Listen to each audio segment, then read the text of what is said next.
সুপ্রভাত বোলপুর শান্তিনিকেতন স্টেশন থেকে 7:20 মা তারা এক্সপ্রেস শিয়ালদা থেকে ধরেছিলাম 10:30। রাইট টাইম হচ্ছে 10:18, সেটা 20 হয়, কিন্তু 10:30-এ নামিয়েছে, মানে 10 মিনিট মতো একটু লেট করেছে। যাই হোক, দীর্ঘ এই পথে আমার কোনো অসুবিধা হয়নি, খুব স্বাভাবিক ট্রেন এসেছে। আর এখান থেকে আপনাদের নিয়ে যাব আপনাদের জয়দেব। এখানকার যানবাহন ব্যবস্থাটা কেমন সেটা বাইরে গিয়ে দেখছি। আর আমার পাশে থাকবেন অবশ্যই, লাইক শেয়ার করবেন, সাবস্ক্রাইব করবেন, আর পরবর্তী ভিডিওর জন্য একটু অপেক্ষা রাখবেন। আর আপনাদের আন্তরিক শুভেচ্ছা, বড়দের প্রণাম, ছোটদের ভালোবাসা।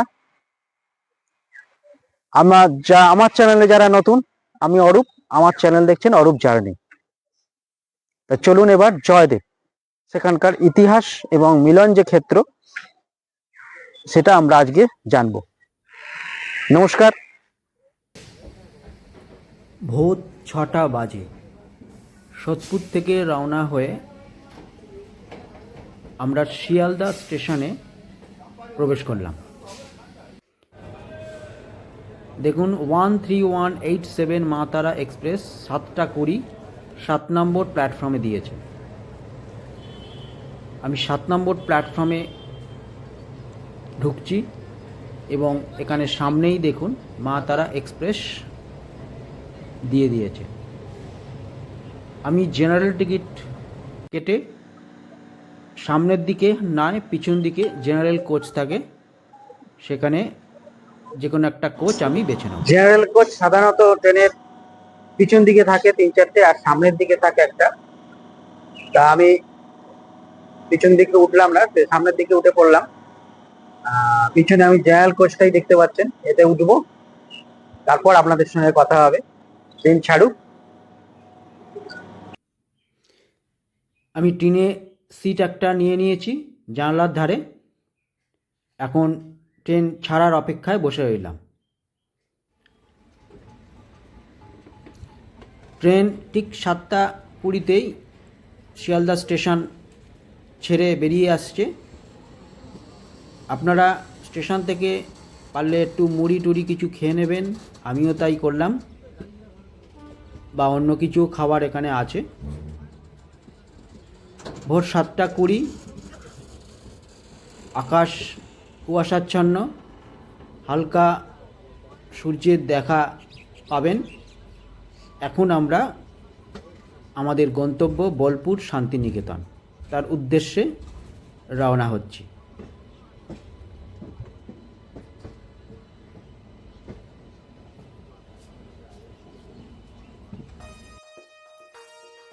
সকালের হালকা সূর্যের কিরণ একটু দেখা যাচ্ছে। আপনাদের বলে রাখি, আমি সোদপুর থেকে জেনারেল টিকিট কেটে নিয়েছি, কোনো রকম রিজার্ভেশন ছাড়াই। 80 টাকা জনপ্রতি আমার টিকিট নিয়েছে। মোটামুটি ওই রকমই টিকিট মূল্য মা তারা এক্সপ্রেসের জন্য। এবং যদি কাঞ্চনজঙ্ঘা 6:50-এ ছাড়ে সেটাও ধরতে পারেন, কিন্তু সেটা যাবে কিন্তু বর্ধমান কর লাইন দিয়ে দক্ষিণেশ্বর হয়ে।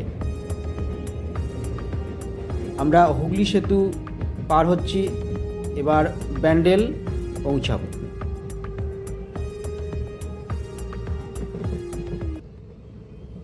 বর্ধমান স্টেশন পার হলাম।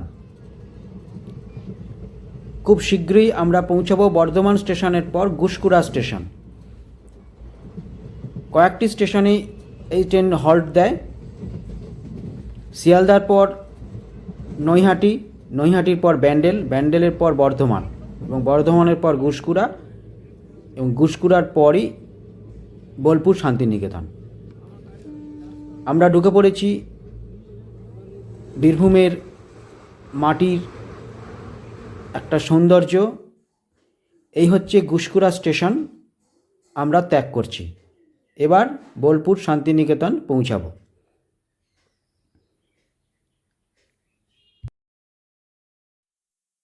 জয়দেব কেন্দুলি হলো কবি জয়দেবের জন্মস্থান। এই কবি জয়দেব গোস্বামী ছিলেন লক্ষণ সেনের সভাকবি, দ্বাদশ শতাব্দী। গীত গোবিন্দ রচয়িতা এই কবি জয়দেব তখনকার সময় এবং এখনকার দিনেও জনপ্রিয়। তারই সময় বর্ধমানের রাজা তিলকচাঁদ, যিনি এক রাধা গোবিন্দ মন্দির নির্মাণ করেছিলেন 1692 সাল, যেটি এখনো বিরাজ করছে। এর শিল্পরীতি যথেষ্টই দৃষ্টিনন্দন এবং মানুষের মন কাড়বে। গুসকরা স্টেশন ছাড়িয়ে আমরা বোলপুর শান্তিনিকেতন এসে পৌঁছালাম। এই হচ্ছে বোলপুর শান্তিনিকেতন 1 নম্বর প্ল্যাটফর্ম। আপনাদের 1 নম্বর প্ল্যাটফর্মেই নামাবে এবং 1 নম্বর প্ল্যাটফর্ম থেকেই আপনারা বাইরে বেরোবেন। ট্রেন রামপুরহাটের দিকে রওনা দিল। আমি রওনা দেব এইবার জয়দেবের উদ্দেশ্যে। ট্রেনকে টাটা বাই বাই জানাই। এই হচ্ছে প্ল্যাটফর্ম চত্বর, বেশ সুন্দর, পরিষ্কার পরিচ্ছন্ন, আর এর যে ফুট ওভার ব্রিজটাও কিন্তু বেশ সুন্দর। সামনে কিছু ছবি রয়েছে রবীন্দ্রনাথ, মহাত্মা গান্ধীজির, এবং এর ফুট ব্রিজটা কিন্তু আপনার একদম সুন্দর একটি নির্মাণ।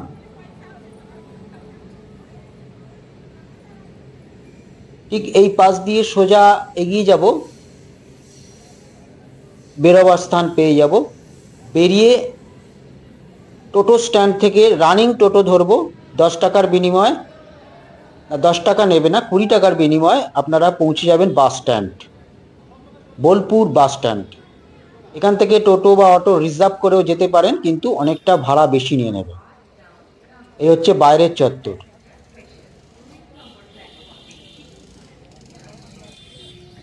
একা যদি যান বা শেয়ারে গেলে সুবিধা হয়, 500 টাকা রিজার্ভ করতে ভাড়া নেবে। তাই আপনারা রানিং টোটো ধরবেন, একটু সামনের দিকে এগিয়ে যাবেন, রানিং টোটো পেয়ে যাবেন। 20 টাকা দিয়ে বোলপুর বাস স্ট্যান্ড যাব বলবেন, পৌঁছে দেবেন। এই হচ্ছে বাইরের গেট। আমি এখান দিয়ে বেরিয়ে যাচ্ছি এবং একটা টোটো নিয়ে নেব। টোটো নিয়ে বাস স্ট্যান্ডের উদ্দেশ্যে রওনা দেব। স্টেশন থেকে বেরোতে একটি হনুমানজির মন্দির পেয়ে গেলাম। হনুমানজিকে একটু প্রণাম জানিয়ে টোটো করে রওনা হয়ে গেলাম এবং নেমে পড়লাম বোলপুর বাস স্ট্যান্ড। এই হচ্ছে বোলপুর বাস স্ট্যান্ড। এখান থেকে বাসগুলো বিভিন্ন দিকে যায়, আসানসোল, দুর্গাপুর। আমি যে বাসটা ধরবো সেটা জয়দেব যাবে, বোলপুর থেকে জয়দেব। 35 কিলোমিটার দূরত্ব পাড়ি দেবে এবং জয়দেব বাস স্ট্যান্ড থেকেই আবার বোলপুরের বাস পেয়ে যাবেন। টাইমগুলো কিন্তু অবশ্যই জেনে নেবেন। 35 কিলোমিটার দূরত্ব, 1 ঘন্টার সময় লাগবে। আপাতত বাসে উঠে পড়ি। আপাতত বাসে বসেছি, জয়দেবের উদ্দেশ্যে রওনা হচ্ছি। এখান থেকে ভাড়া 50 টাকার মতো নেবে, আর সময় কত লাগবে সেটা গিয়ে দেখছি। স্টেশন থেকে জয়দেব, এখানে টোটো, রানিং টোটো ধরবেন, 20 টাকা ভাড়া নেবে জনপ্রতি, সেটাই সুবিধা। জয়দেব হচ্ছে একটি মিলন স্থল, শুধু ধর্মীয় মিলন স্থল বলা যাবে না। লোকসংস্কৃতি, বাউল, বাংলার একটা মিলন ক্ষেত্র, প্রাণের মিলন ক্ষেত্র। এখানে যে রাধা বিনোদ যে মন্দির, এটি বহু প্রাচীন এবং জয়দেবের একটা স্মৃতি মন্দির আছে, যেটিও আপনারা দর্শন করবেন। আর এবং এরম প্রাকৃতিক সৌন্দর্য চোখ কিন্তু কাড়বেই। আঁকা বাঁকা পথ ধরে এগিয়ে চললাম।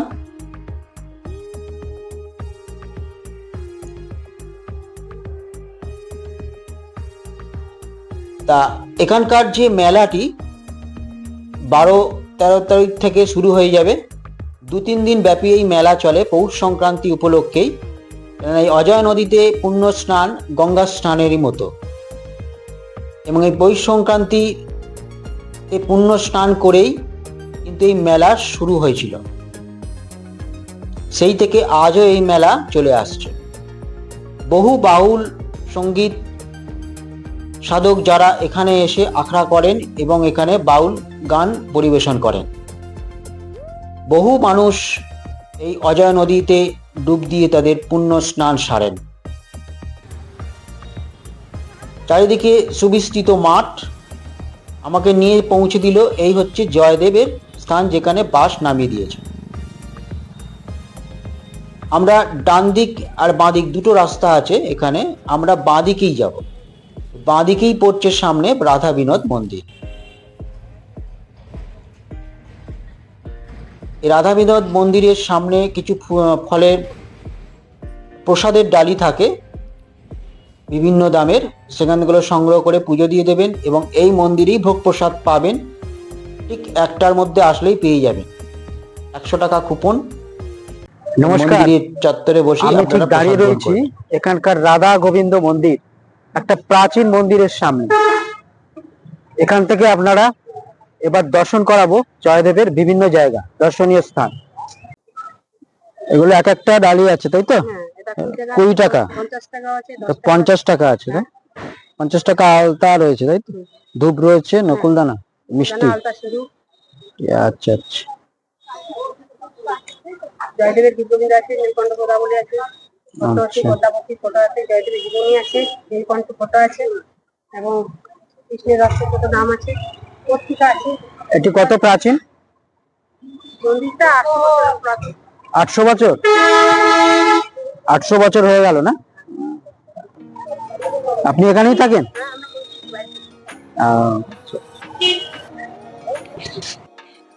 এই দেখছেন সেই রাধা গোবিন্দ বা রাধা বিনোদ মন্দির এবং এর শিল্পরীতি, নবরত্ন মন্দির এবং এর সৌন্দর্য অপরিসীম এবং মনোমুগ্ধকর।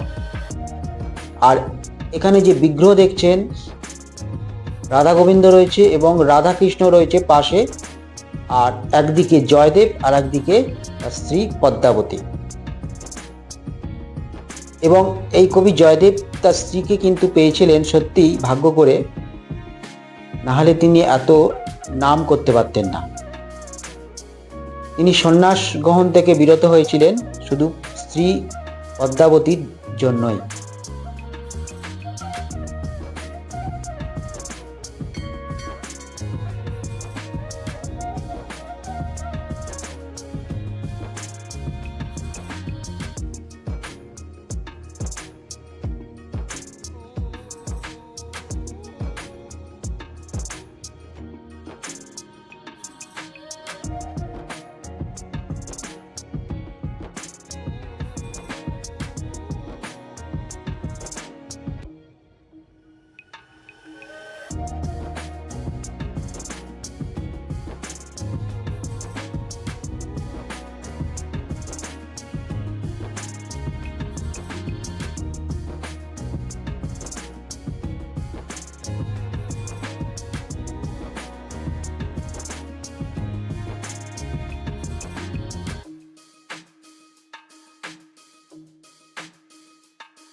দুপুর 1টা বেজে গেছে, ভোগ প্রসাদ দেওয়া শুরু হয়ে গেল, আমিও গ্রহণ করে নিলাম।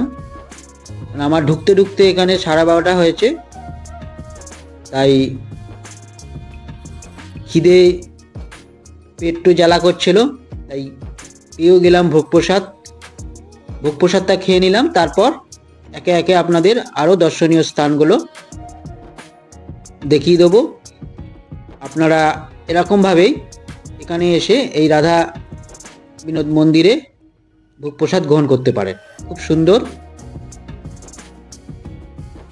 অন্ন, সাদা অন্ন ছিল, ডাল ছিল, বেগুন ভাজা, একটা তরকারি এবং চাটনি, পায়েস।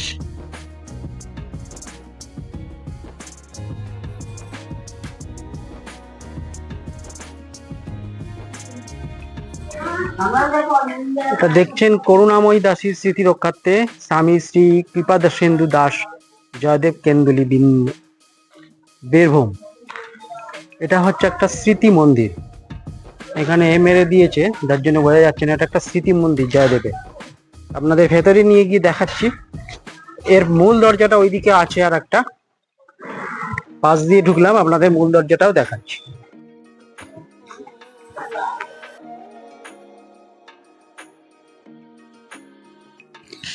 দেখছেন কবি জয়দেবের একটা স্মৃতি মন্দির। এখানে অনেকগুলো বিগ্রহ আছে এবং দুটো মহিষ রয়েছে, একটা হচ্ছে ধবলি, একটা শ্যামলী। আমি মন্দিরে উঠে গেলাম। এখানে প্রথমেই দেখা যাচ্ছে জয়দেব পদ্মাবতীর সাধন কুটির। এখানে দেখুন, একদিকে জয়দেব, একদিকে পদ্মাবতী, পদ্মা আসনে অধিষ্ঠিত। আর এখানে কিছু তথ্য দেয়া আছে। তিলোত্তমা স্মৃতি মন্দিরের ভিত্তিপ্রস্তর স্থাপন করেছেন কিছু যারা দান করেছেন সেই সমস্ত প্রভুদের নাম।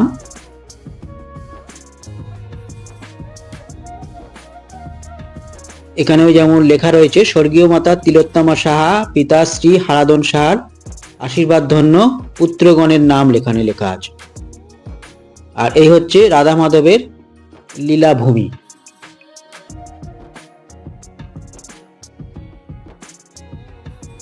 সুন্দর বিগ্রহ রয়েছে রাধা আর মাধবের।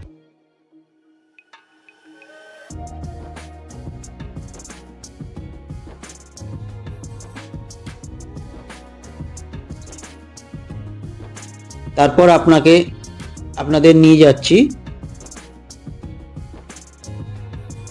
ভক্ত হনুমানের রাম সীতা দর্শন।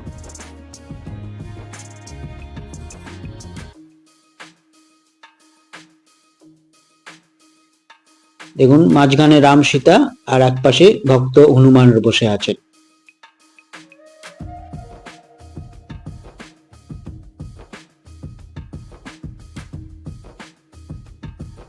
আর এই পাশে রয়েছে তিলোত্তমা স্মৃতি ভবন এবং মাতা তিলোত্তমা দেবীরই একটি বিগ্রহ।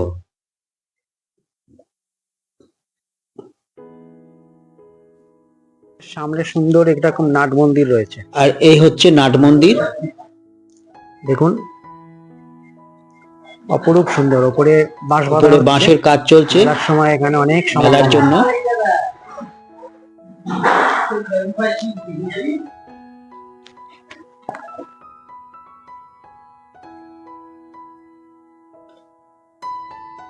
মন্দিরের সামনে ধবলি আর শ্যামলী বসে আছেন। ওপরে হচ্ছে বিগ্রহ আর মন্দিরের চূড়াটি স্বর্ণালো। আর আরেক পাশে স্বর্গীয়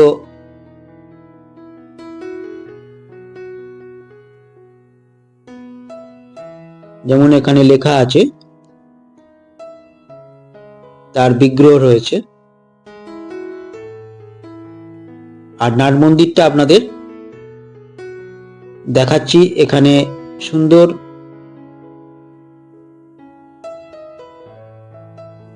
যখন বাউল সঙ্গীত সাধকরা এখানে আসে সমস্ত ভিড় করে। আর সুন্দর কারুকার্যময় একটি নাট মন্দির।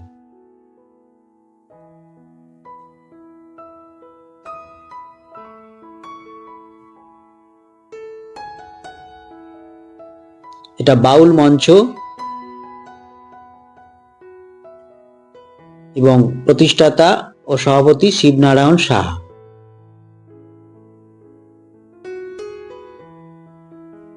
এবার চলে এলাম বাস স্ট্যান্ডের দিকে।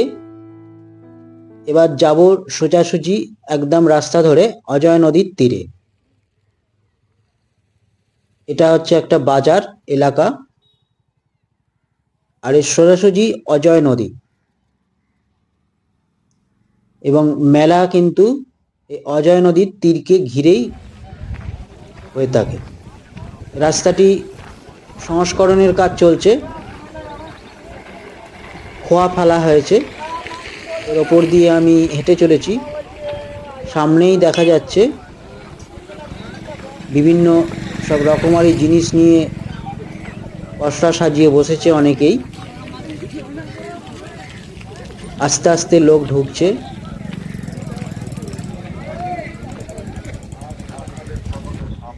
এরকম অনেক ঝুড়ি কুলো সব সাজিয়ে এরা বসবে, প্রস্তুতি চলছে তার।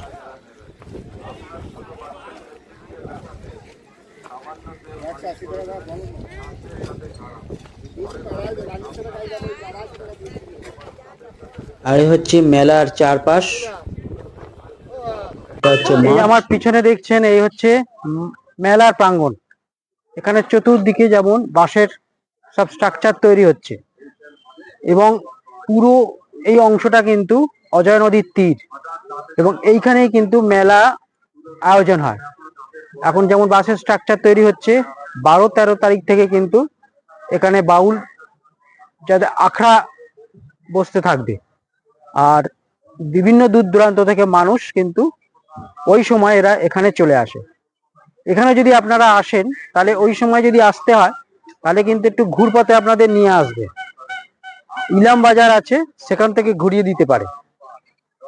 তাই আসার সময় যদি সেই সময় আসেন তাহলে একটু সময় নিয়ে আসবেন এবং ঘুরপথে আপনাদের একটু সময় যাবে। আসুন আমি এবার নদীটাকে আপনাদের দেখাই। সুন্দর একটা জায়গা, ফাঁকা, পুরো অসাধারণ জায়গা। আমি এগিয়ে যাচ্ছি এবার অজয় নদীর একদম নদী ঘাট বরাবর। এরকম চারিদিক ফাঁকা, কিন্তু মেলার সময়, সংক্রান্তির সময় এসব জায়গা কিন্তু লোকারণ্য হয়ে যাবে। এখানে অনেকেই বিভিন্ন মায়ের মূর্তি তৈরি করছে, আপনাদের দেখতে পাবেন এখানে। যারা এখানে বসবে, মায়ের মূর্তি তৈরি হয়ে গেলে সেগুলোকে নিয়ে বসবে। দেখুন দূরে কিছু মূর্তি দাঁড় করানো রয়েছে, এগুলো সব তৈরি হচ্ছে।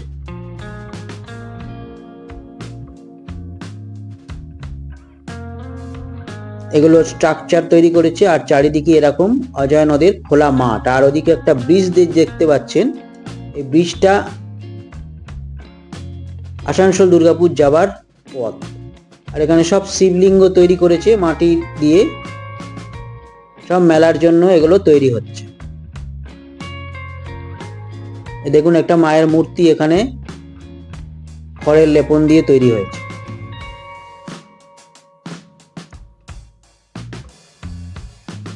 আর এই হচ্ছে অজয় নদী। মাঝ বরাবর একটা রাস্তা হবে যাতে দুই পাড়ের মানুষজন আসা যাওয়া করতে পারে, তার কাজ চলছে। আমি এখান দিয়ে হেঁটে হেঁটে চললাম একদম ওই পার পর্যন্ত। বেশ ভালোই লাগলো। সুন্দর জলের একটা পাইপ বসিয়ে জলটাকে এপাশ থেকে ওপাশে আনা হচ্ছে, তাই একটা ঝর্ণার মতো তৈরি হয়েছে পরিবেশটা।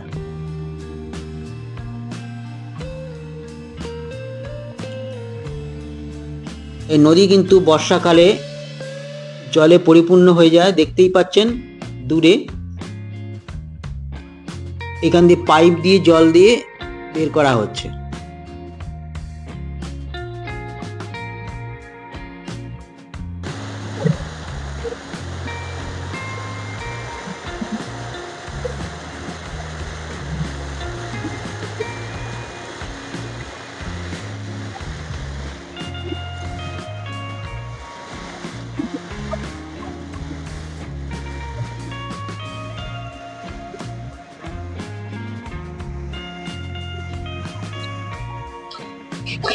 দেখুন এই পথ দিয়ে আমি যাব, একদম ওপারে সোজা রাস্তা তৈরি হয়েছে। এই পথ দিয়ে সোজা রাস্তা তৈরি হয়েছে, সবাই এখান দিয়েই আসা যাওয়া করছে।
আর এই বৃক্ষটি দেখছেন, এটি বাঁধানো বৃক্ষ এবং একটা বটবৃক্ষ।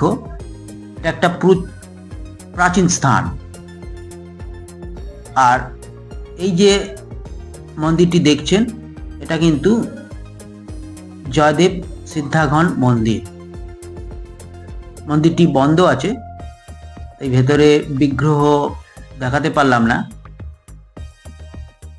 শিব মন্দিরই বলা যায়। এটা জয়দেব পদ্মাবতীর একটা মিলন মন্দির।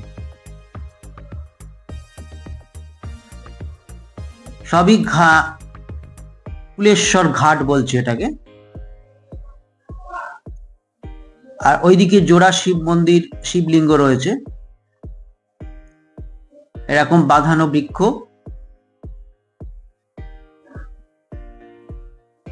এই জায়গাগুলো সবই নদী তীরবর্তী জায়গা। একটু পায়ে হেঁটে ঘুরলেই আপনারা সমস্ত দর্শন করতে পারবেন। এখানে দুটো শিবলিঙ্গ আছে, রত্নেশ্বর আর সোমেশ্বর, রামেশ্বর। আর এই পাশটাও রয়েছে কিছু লিঙ্গ এবং ওই পাশেও আর একটা মন্দির। এবার এখান থেকে বেরিয়ে রয়েছে একটা খুদুবালা স্মৃতি সেবাশ্রম ট্রাস্ট, দ্বিজ চণ্ডীদাস। আর ঠিক উল্টো দিকে রয়েছে এখানে একটা ইসকন টেম্পল রয়েছে। এটা নতুন তৈরি হয়েছে, যদিও এখন দুপুর হয়ে গেছে তাই এটা বন্ধ থাকবে দরজা। ইসকন টেম্পলটাকে পিছনে ফেলে একটু সামনে এগোচ্ছি। দেখুন সুন্দর প্রাচীন সব বৃক্ষের সমাহার এবং রাস্তাটা ঢালাই রাস্তা, খুব ফাঁকা জায়গা। মেলার সময় কিন্তু এখানে লোকের সমাগম প্রচুর হয়ে যাবে।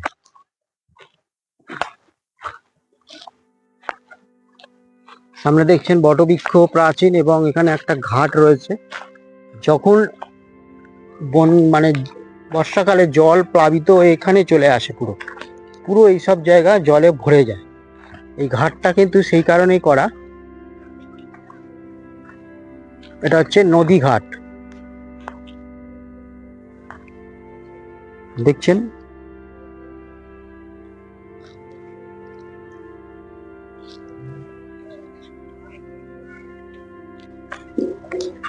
আর একটু এই পাশে এগিয়ে আসলেই দেখবেন এরকম জয়দেব গেস্ট হাউস।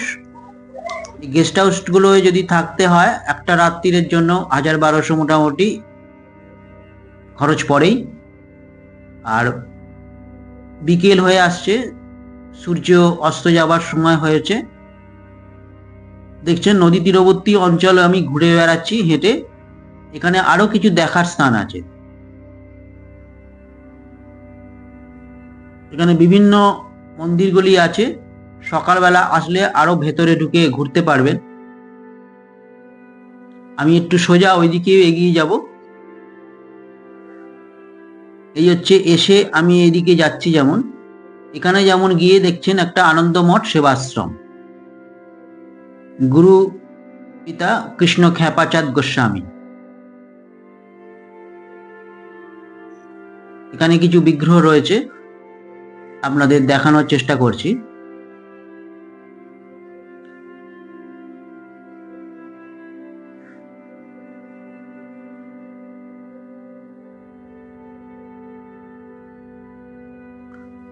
আর এদিকেও রয়েছে একটা, এটাও শিব মন্দির।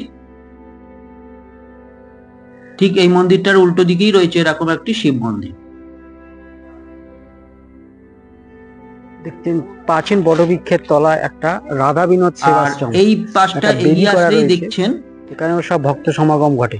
এখানটা আর কিন্তু সামনেই রয়েছে একটা সুন্দর হরিনাম সত্য হরিনাম সমাধি মন্দির আছে। কীর্তনের একটা হরিসভা আর বলা এই যায়। স্থানে একটি বৃক্ষ আছে যেখানে জয়দেব দেখুন এখানকার গোস্বামী বসে ধ্যান করতেন। এই যে দেখছেন এটা কিন্তু সমাধি মন্দির,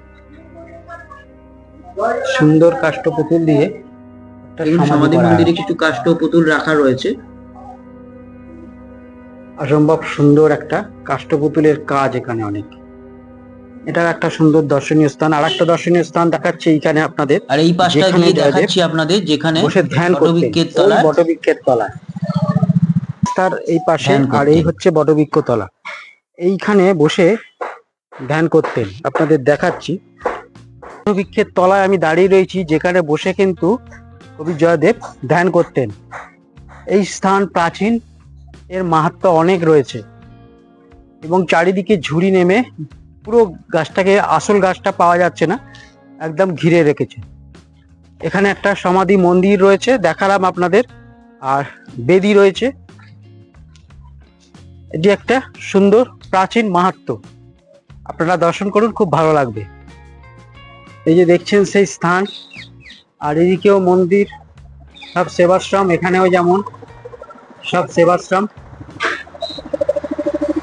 এদিকে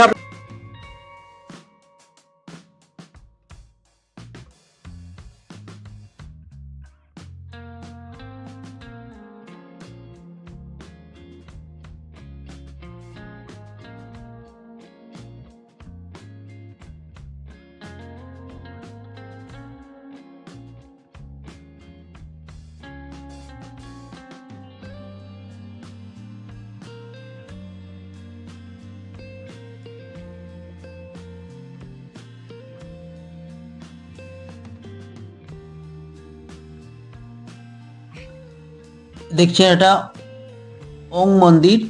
আর এই পাশে এগিয়ে আসলেই প্রতিষ্ঠাতা গদাধর মুখোপাধ্যায়ের কালী কাত্তায়নী আশ্রম, এটাও এখানে দেখার মতো। সবই মেলার জন্য প্রস্তুতি চলছে। আমি আস্তে আস্তে এগিয়ে গেলাম গর্ভগৃহের দিকে। এ সমস্ত স্থানই হলো জয়দেবের কেন্দুলি গ্রাম এবং জন্মস্থান। এখানে দেখুন বিগ্রহ কাত্তায়নী দেবী রয়েছেন।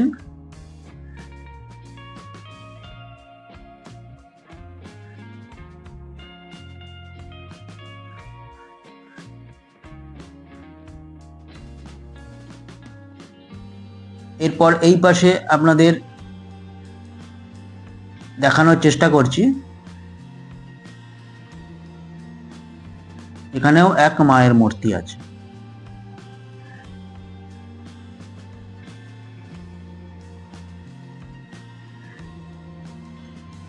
যেটা দেখছেন আর একটু এপাশে এগিয়ে আসলে এই যে বাড়িটি দেখছেন, এটা কিন্তু একটি আশ্রম, এটা কিন্তু রামকৃষ্ণ আশ্রম। এখানকার নাম্বার ডেসক্রিপশনে দেওয়া থাকবে, আপনারা যোগাযোগ করে থাকার জন্য কথা বলে নিতে পারেন। ফোন করে আগে আসতে হবে, তাহলে মহারাজের সঙ্গে কথা বলা যায়, রুম নিতে পারেন, থাকতে পারেন। এটাও একটা জায়গা। আমার পর্বটি আজকে শেষ করার আগে বলি, আজকে আপনি সকাল সকাল যদি আসেন তাহলে দিনের দিন ফিরে যেতে পারেন। একদিনের একটা ভ্রমণ আপনাদের খুব ভালো হবে, এবং আসতে আপনার ধরে রাখুন খুব বেশি খরচা নেই। আর 150 টাকার মধ্যে 150 টাকা আপনারা চলে আসতে পারেন, আর দিনের দিন ফিরে যেতে পারেন।